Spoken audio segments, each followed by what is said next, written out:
자, 오늘 이야기할 주제는 왜 광고를 안 하면 매출이 안 나올까라는 주제에 대해서 다뤄보려고 해. 사실 요즘 디지털 마케팅에서 광고 안 하는 브랜드가 거의 없을 정도로 브랜드 규모에 따라서 월 한 1,000만 원 정도, 많게는 3천, 5천, 1억 원까지 규모에 따라서 매월 꾸준하게 광고를 누구나 이제 집행을 하고 있단 말이야. 문제는 광고의 의존도, 광고를 통한 매출 의존도가 상당히 높다 보니까 이 광고 효율이 떨어지면 마케팅 활동 자체가 망가지는 이러한 모습들을 사실 많이 보게 되는데, 그렇다고 광고를 끄자니 매출이 떨어질 게 뻔하기 때문에 함부로 광고를 끄지도 못하고 어떻게 보면 진퇴양난과 같은 그런 상황에 처해 있는 브랜드들이 많은 것 같아. 광고를 해야 되는 근본적인 이유가 우리 제품이나 서비스에는 엄청 자신이 있는데 단지 고객의 트래픽이 부족해서인 걸까? 오늘은 몇 가지 기준을 가지고 우리 브랜드에 대한 근본적인 경쟁력을 한번 점검을 해보려고 해. 자, 첫 번째, 우리 브랜드는 광고를 끄더라도 적어도 10명 중에 3명, 3명 중에 1명은 다시 재방문과 재구매가 일어날 수 있는 브랜드인가 한번 점검해 볼 필요가 있을 것 같아. 사실 마케터 중에서 실제 우리 서비스의 재방문율과 재구매율이 어느 정도 되는지, 또 재구매한 사람은 평균적으로 몇 회 정도 재구매를 이어가는지, 이런 기본적인 데이터에 대해서 모르시는 분들도 상당히 많더라고. 물론 우리 브랜드를 잘 모르는 첫 고객을 우리가 설득해서 데려오는 과정도 상당히 중요하고 의미가 있지만, 그 이후에 사실 우리 브랜드를 다시 이용할 만한 가치가 있는가 없는가는 이 사용자 재방문율 또 재구매율이 여실히 또 보여준다고 생각을 하거든. 그런 의미에서 우리 브랜드가 현재 광고를 통해 유입되는 초기 사용자에만 너무 집중되어 있지는 않은가, 혹은 광고를 테스트 삼아서 한 달 정도 꺼봤을 때 과연 고객의 재방문율, 재구매율은 어느 정도 되는가, 먼저 점검해 볼 필요가 있겠다 생각이 들고. 자, 그리고 두 번째는 우리 브랜드를 사야 될 이유가 있는가라는 건데, 한 가지 예시로 설명을 해주려고 해. 서울 종로구에 가면은 이제 런던 베이글 뮤지엄이라고 하는 베이글 카페가 하나가 있거든.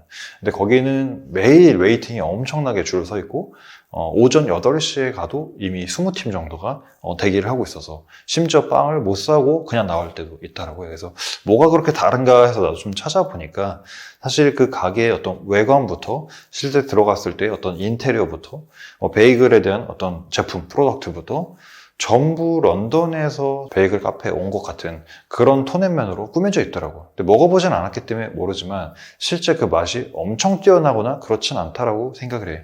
하지만 고객이 처음에 가게 바깥에서부터 그 브랜드에 들어가서 구매하고 먹는 데까지 주는 모든 경험이 그 가게에서만 체험할 수 있는 어떤 특별한, 정말 내가 해외여행 가서 베이글 카페에 온 듯한 그런 경험을 제공을 해주고 있다는 거지. 브랜드의 홍수 속에서 고객은 항상 특별한 경험을 원하잖아. 그렇기 때문에 우리 브랜드만이 줄 수 있는 경험을 주고 있는가라는 게 있다라고 하면 사실 고객은 다시 우리 브랜드를 찾을 수밖에 없다. 자, 그리고 세 번째는 우리 브랜드는 다른 브랜드와 완전하게 다른가에 대한 질문인데, 사실 이 세상에 완전히 다른 새로운 서비스나 새로운 제품은 나는 없다고 생각을 해.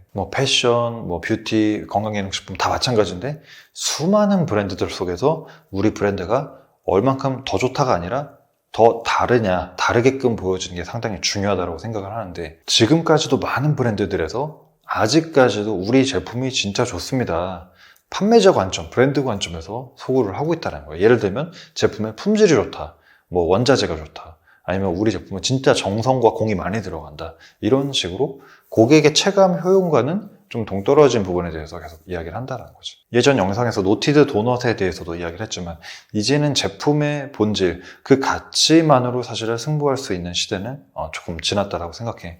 본질은 기본이 되고 그거를 얼만큼 좋아 보이는 브랜드가 되게끔 포장하느냐가 사실 관건이라고 생각을 하는데, 우리가 IT 기기나 스마트폰 같은 경우에는 요즘 유튜브라든지 정확한 객관적인 기준에 의한 스펙을 비교해서 더 낫다, 더 낫지 않다를 구별할 수가 있지만, 그렇지 않은 대부분의 제품이나 서비스의 경우에는 고객이 체감하는 주관적인 의견으로 그 브랜드의 가치를 판단할 수밖에 없다는 거예요.